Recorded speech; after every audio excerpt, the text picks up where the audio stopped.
Will you stick around for us for a second? We want to talk to you about another big health story. Yes. We just got some breaking news on the FDA has approved a new round of COVID booster shots as cases rise across the U.S. Yeah, according to data from the CDC, hospital admissions are up more than 15%. Deaths are also up more than 10%. So let's bring back our NBC News medical contributor, Dr. Natalie Azar. Dr. Azar, how soon could these boosters actually roll out, and who should get these shots right away? Right. So tomorrow, the CDC's advisory committee will be meeting to make exactly those recommendations, what everybody is eager to hear, and that is who should be prioritized for these vaccines. I think the expectation is fairly straightforward that we're going to hear that individuals over the age of 65, people who are immunocompromised, people with comorbidities, pregnant women, that those are the groups that really should be, scheduling their vaccines, whether or not they will make a broader recommendation for the general public, people who've had their initial series, et cetera. We will see. Once the CDC's director signs off on the vaccines, which could happen as early as tomorrow evening after the meeting ends, we could expect these shots to be available in the coming days. Both Pfizer and Moderna have said that they have, a supply that is ready to be deployed as soon as they get the green light. Yeah, you know what? I'm going to be really frank about this. I was out for about 10 days. I put it on social media. I had COVID. I'm completely negative now. It was, they're great. Picture of me with COVID.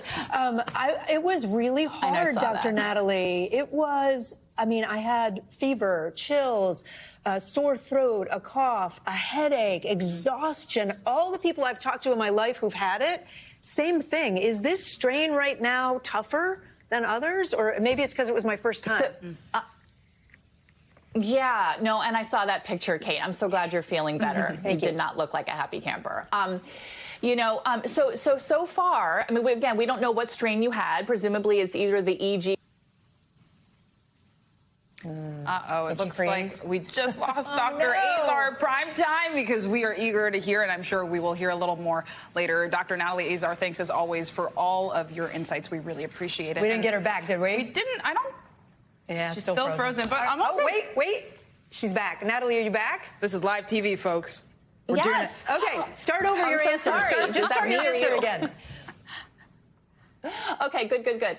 Okay, so all the data we have right now does not point to the predominant strains that we're seeing, the EG, the FL strains that we're seeing right now, that they're causing more severe disease. But again, that's being measured in hospitalizations. It's not being measured in regular folks like you and I at home. And I agree, anecdotally, the two people closest to me who just had it were really, really sick. And I think it's just a reminder to people that, if you're lucky, you have a little sore throat and a little bit of a sniffle and you don't develop long COVID. If you're not so lucky, you're out of work, children, et cetera, it's really very disruptive.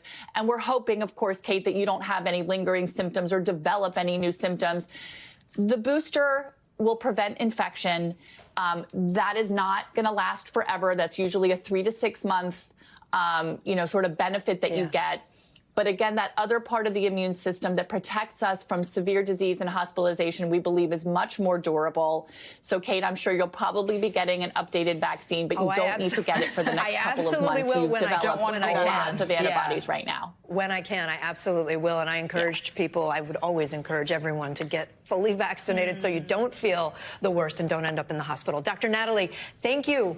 Appreciate it. Thanks for watching our YouTube channel. Follow today's top stories and breaking news by downloading the NBC News app.